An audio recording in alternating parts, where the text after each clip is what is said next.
Welcome to बिटनिंग। साथ में मिलकर शुरू करते हैं जिंदगी की दूसरी इनिंग और फिर से कुछ न्यूज़ अपडेट्स के साथ जो इम्पोर्टेंट है हमेशा की तरह। जो भी इम्पोर्टेंट और रेलेवेंट न्यूज़ है पिछले 24 घंटे में या 48 घंटे में जो आपको पता होनी चाहिए वो न्यूज़ मैं लेके आता हूँ। और ये वीडियो करीब 10 से 15 मिनट का होता है और 15 मिनट के अंदर आपको जो मोस्ट इम्पॉर्टेंट न्यूज़ है उनका आपको एक अपडेट मिल जाता है। तो अच्छा रहता है ना, क्योंकि अगर आप न्यूज़ से अपडेटेड रहते हो तो आप एक बेहतर डिसीजन ले पाते हो इस मार्केट के अंदर। अगर आपको ऐसे न्यूज़ ऑलमोस्ट डेली बेसिस पे चाहिए तो प्लीज वीडियो को लाइक करिएगा और बेल आइकन को प्रेस कर लीजिएगा ताकि जब भी ऐसी कोई अपडेट आए तो आपको एकदम इंस्टेंटली मिल जाए। ठीक है, तो मैं स्क्रीन को शेयर करता हूँ और उसके बाद इंपॉर्टेंट न्यूज़ को कवर करने की कोशिश करते हैं। राइट, सो सबसे पहले हम बात करते हैं इथेरियम। तो इथेरियम का जो मर्ज है, सो बेसिकली हम सब जानते हैं कि इथेरियम जो है अपने आप को प्रूफ ऑफ वर्क से प्रूफ ऑफ स्टेक पे जो है वो माइग्रेट कर रहा है। So basically proof of work से प्रूफ ऑफ स्टेक पे माइग्रेट करना है। प्रूफ ऑफ वर्क पे बेसिकली एज वी नो कि ये जो कंसेंसस मैकेनिज्म है प्रूफ ऑफ वर्क, ये एक एनर्जी इंटेंसिव जो है कंसेंसस मैकेनिज्म होता है, क्योंकि इसके अंदर आपको हैश रेट जो है वो जनरेट करना पड़ता है, हैश पावर के लिए आपको बहुत सारे माइनिंग रिग्स लगाने पड़ते हैं जो कि ऑब्वियसली बहुत सारी इलेक्ट्रिसिटी कंज्यूम करते हैं। तो क्योंकि बहुत सारे लोगों का जो प्रूफ ऑफ वर्क के अगेंस्ट है या क्रिटिकल है, वो ये बोलते हैं कि proof of work consensus mechanism जो है बहुत समय तक रहेगा नहीं, क्योंकि दुनिया भर के जो देश हैं वो इसके अगेंस्ट रहेंगे कि इन्वायरमेंटल फ्रेंडली नहीं है, बहुत सारी इलेक्ट्रिसिटी कंज्यूम करता है। और जो हमने ये देखा है कि ट्रेडिशनल फाइनेंस में एक ईएसजी रेटिंग होती है, तो ईएसजी कंप्लायंट जो स्टॉक्स होते हैं और ईएसजी कंप्लायंट स्टॉक्स नहीं होते हैं, तो उसकी वजह से होता क्या है कि जो फाइनेंशियल इंस्टीट्यूशंस होते हैं वो ईएसजी कंप्लायंट जो एसेट्स है उनके अंदर इन्वेस्ट करते हैं। जो ईएसजी कंप्लायंट एसेट्स नहीं होते उनके अंदर वो कम इन्वेस्ट करते हैं या बिल्कुल इन्वेस्ट नहीं करते। तो ये कुछ गाइडलाइंस होती है जो फॉलो करते हैं। तो इथेरियम का ये मानना है कि जैसे ही वो प्रूफ ऑफ वर्क से प्रूफ ऑफ स्टेक पे जाएंगे तो दो तीन चीजों का फायदा होगा। एक तो ये एनवायरमेंटल फ्रेंडली हो जाएगा, ईएसजी जो है ईएसजी कंप्लायंट हो जाएगा, तो काफी सारे फाइनेंशियल इंस्टीट्यूशंस जो हैं वो इथेरियम के अंदर अचानक इंटरेस्टेड हो जाएंगे। तो इसलिए इथेरियम की ये विजन थी कि वो प्रूफ ऑफ वर्क से प्रूफ ऑफ स्टेक पे जाना चाहते हैं। अब ये कितना सक्सेसफुल होगा कितना सक्सेसफुल नहीं होगा ये वक्त बताएगा, क्योंकि इथेरियम जैसा नेटवर्क जब प्रूफ ऑफ स्टेक पे जाएगा तो ऑब्वियसली कुछ चैलेंजेस भी रहेंगे जो कि अभी जिनको बताना ऑब्वियसली पॉसिबल नहीं है। जैसे नेटवर्क प्रोग्रेस करेगा तो उस समय में पता लगेगा कि क्या क्या चैलेंजेस आते हैं। क्या प्रूफ ऑफ स्टेक पे जाने के बाद इथेरियम का जो कंसेंसस मैकेनिज्म अगर प्रूफ ऑफ स्टेक पे जाता है तो क्या ये बहुत ज्यादा सेंट्रलाइज हो जाएगा?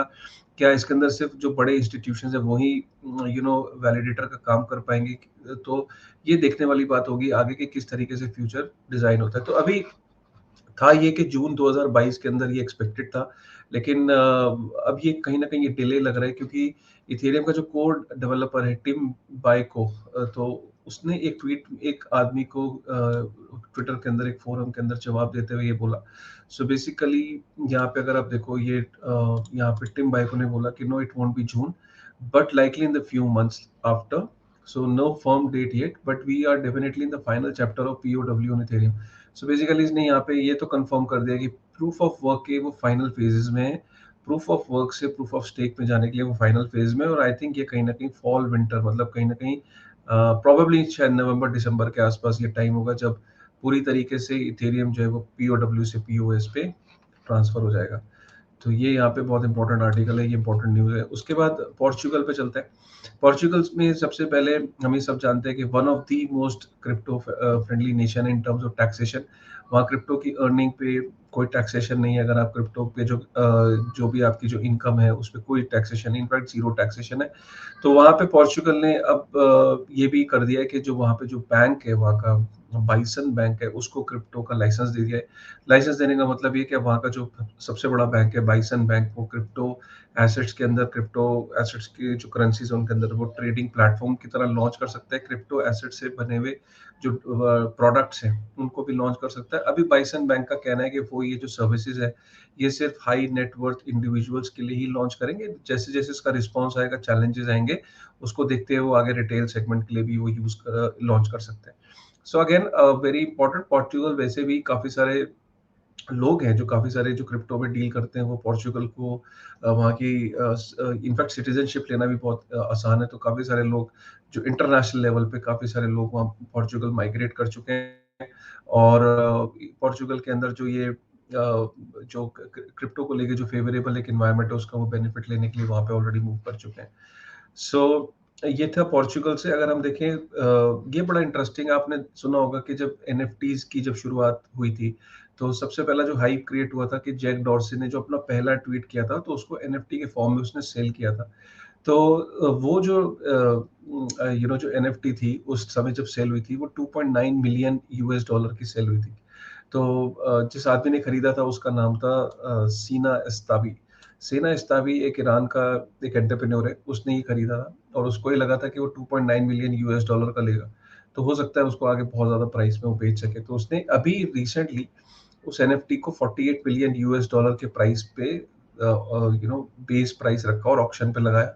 अब यकीन नहीं करोगे कि उसका सिर्फ $280 की बिड आई, लेकिन अब ये बीच में 7-8 हज़ार डॉलर तक पहुंची। तो किसी आदमी ने, मतलब जो मैक्सिमम बिड आई है वो अभी तक 280 थी जब ये आर्टिकल 14 अप्रैल को लिखा गया था। तो लेकिन अभी रिसेंटली जो देखा गया तो वो 7-8 हज़ार यूएस डॉलर तक पहुंची।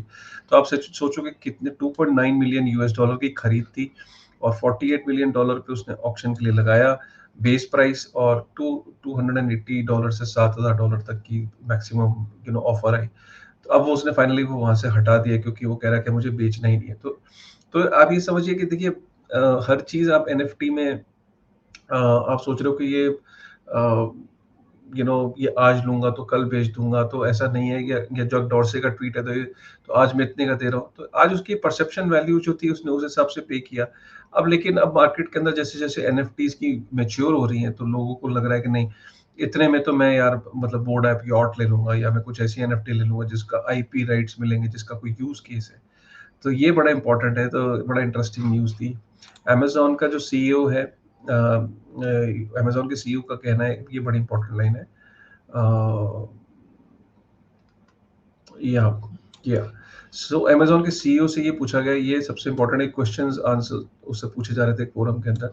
तो he said कि when asked whether Amazon could one day sell NFTs, तो जैसी replied, I think it's possible down the road on the platform, while revealing that he does not own any NFTs personally. तो and he also believes that I do believe that over a time that you will see crypto become bigger.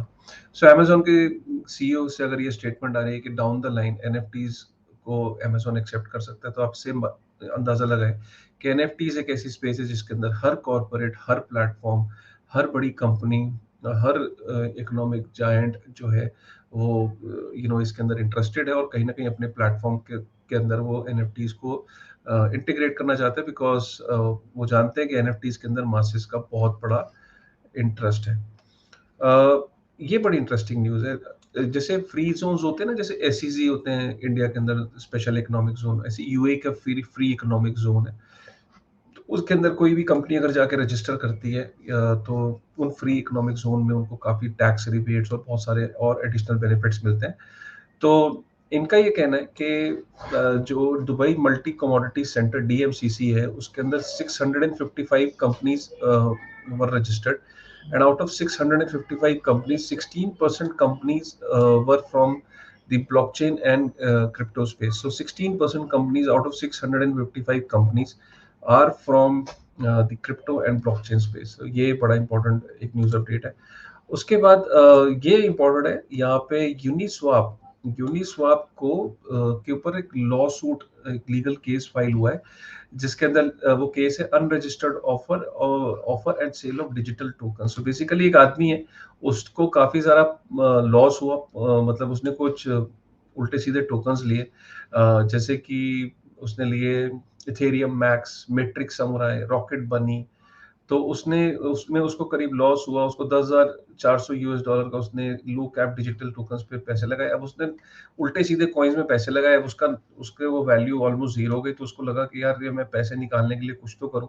तो गलती अपनी है, उल्टे सीधे tokens में पैसा लगाया। उसने अब यूनिस्वैप पे केस डाल दिया कि यूनिस्वैप पे कुछ भी लिस्ट हो जाता है और ये किसी भी चीज को लिस्ट कर देते हैं, और इसको सिक्योरिटीज लॉ के अंदर आना चाहिए और मेरा जो लॉस है वो रिकवर होना चाहिए, और उसने ये केस फाइल कर दिया है। तो उसका ये कहना है कि यूनिस्वैप कहने को डिसेंट्रलाइज है, लेकिन यूनिस्वैप ने पहले भी काफी सारे टोकन्स को डीलिस्ट किया था, और इसलिए इट्स अ सेंट्रलाइज्ड एक्सचेंज, तो यहाँ पे ये पॉसिबल है और मैं इनके ऊपर केस करता हूँ, जबकि हम सब जानते हैं कि यूनिस्वैप जो है एक स्मार्ट कॉन्ट्रैक्ट है और यूनिस्वैप का जो आप इंटरफेस देखते हो जहाँ पे आप टोकन्स को स्वैप करते हो एक दूसरे टोकन से, तो वो जो है वो एक इंटरफेस है जिसकी एक अलग कंपनी है। लेकिन Uniswap in itself is a smart contract और जो कोड है वो एक्चुअली में एक फ्री स्पीच के तहत कवर होता है यूएस में। तो ये केस के अंदर दम नहीं है क्योंकि यूनिस्वैप डेफिनेटली एक डिसेंट्रलाइज्ड एक स्मार्ट कॉन्ट्रैक्ट है जिसके ऊपर कोई भी जाके अपने टोकन्स को लिस्ट कर सकता है, वहाँ लिक्विडिटी गेन कर सकता है और उसके बेसिस पे वहाँ पे टोकन्स बाय एंड सेल होते हैं। तो ये कंप्लीटली डिसेंट्रलाइज्ड, इसमें किसी का कोई रोल नहीं और कोई भी जाके किसी भी तरीके का टोकन वहाँ लिस्ट कर सकता है।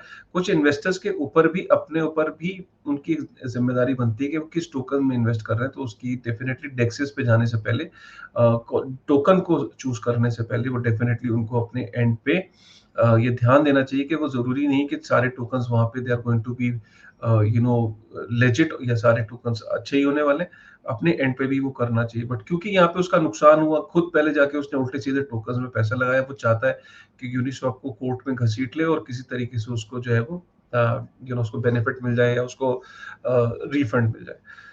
सो ये इम्पोर्टेंट न्यूज़ एंड एनालिसिस थी। आई होप आपको ये पसंद आई होगी। 11 मिनट के अंदर हमने कुछ इम्पोर्टेंट न्यूज़ डेवलपमेंट कवर करी। ऐसे न्यूज़ आगे भी कवर करते रहेंगे, ज़्यादा आपको टाइम नहीं लगेगा, 4 से 5 इम्पोर्टेंट न्यूज़। ऐसी न्यूज़ कवर करने में मुझे भी मज़ा आता है, प्लस मेरी भी नॉलेज बढ़ती है क्योंकि मैं ट्रैक पे रहता हूँ। मैं कम से कम आपके सामने 5 आर्टिकल चूज़ करने से पहले 20 आर्टिकल खुद देखता हूँ कि ये रेलेवेंट है कि नहीं, या ये वाक़ई में इम्पोर्टेंट है कि नहीं। तो मैं 20 पढ़ता हूँ, फिर उन 20 में से मैं आपके लिए 4-5 आर्टिकल्स लेके आता हूँ। आई एम श्योर कि आपको ये पसंद आया होगा। पसंद आया होगा तो मेरे लिए सिर्फ़ बदले में आपको करना ये है कि आपको लाइक करना है, कमेंट करके जाइए कि हाँ सर, पसंद आया, इसे कंटिन्यू रखिए और डेफिनिटली जो बेल आइकन है उसे प्रेस करके जाइएगा। With this thought, thank you very much.